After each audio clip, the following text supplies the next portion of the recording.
الله الرحمن الرحيم. أنا الأستاذ نزار برهومي اللي تعرضت على مظنة اللي متعلقة باتهام الباطل بإدارة الرشوة.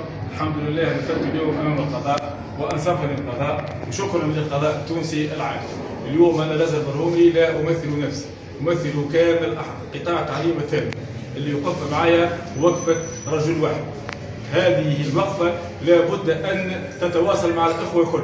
اليوم أنا نشكر الاتحاد العام التونسي للشغل، نشكر الاتحاد الجهوي للشغل بقفصة على رأس من الأخ محمد الصغير المراوي، نشكر الجامعة العامة للتعليم الثانوي، نشكر كذلك الأخوة في الفرع الجامعي بقفصة، نشكر نقابتي الأساسية بأم العرايس، نشكر وقف الأهلية، نشكر جميع المنظمات قطاعات اللي تحالفت اللي هي ضامنت معايا. اليوم الوقفة هذه، القرار هذا قرار البراءة راهو يشمل جميع الأساتذة، وهذه راهي اليوم باش نعطوا دفع ورسالة طمأنة للمربي. اليوم يا مربي إذا كان تكون صحيح راهو حقك ما يضيع عليكش. اليوم يا مربي تخدم خدمتك تخرج صحيح. اليوم احنا دفعنا على نزاهة الامتحانات الوطنية اللي حاولوا باش يضربوها بأساليب متطورة جدا.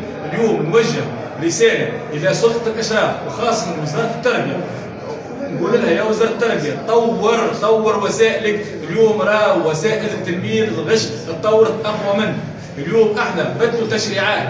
اليوم راهو حرام أن مربي في تهم كيدية يوقف أمام القضاء، ورانا عائلات ورانا أهل ورانا ناس تستنى فينا. علاش؟ اليوم أنا بنتي بدت تعدي بكالوريا لتروا بدت الحكاية، بدت كامل باطل أي نفسية. اليوم ولدي مش يعدي سيزير. اليوم الاتهامات الباطلة هذه لابد أن تقف ولابد أن يحاسب جميع مرتكبيها.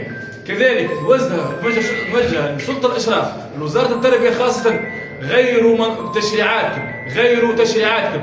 نواصل ونقول راهو اخوتنا الزملاء دعمهم، راهو دعم يبقى تاج فوق راسي، يبقى تاج ويبقى وسام لي والاصغاري. انا اشد على ايديكم، اشد على ايدي رجال التعليم الثانوي، اشد على الاتحاد العام التونسي للشغل، الاتحاد الجهوي بقفصة، الجامعه العامه اللي وقفت معنا وضمت معنا وكانت على مستوى الحدث. وشكرا لكم جميعا، ونشكر على وسائل الاعلام اللي خذت الموضوع بطبيعه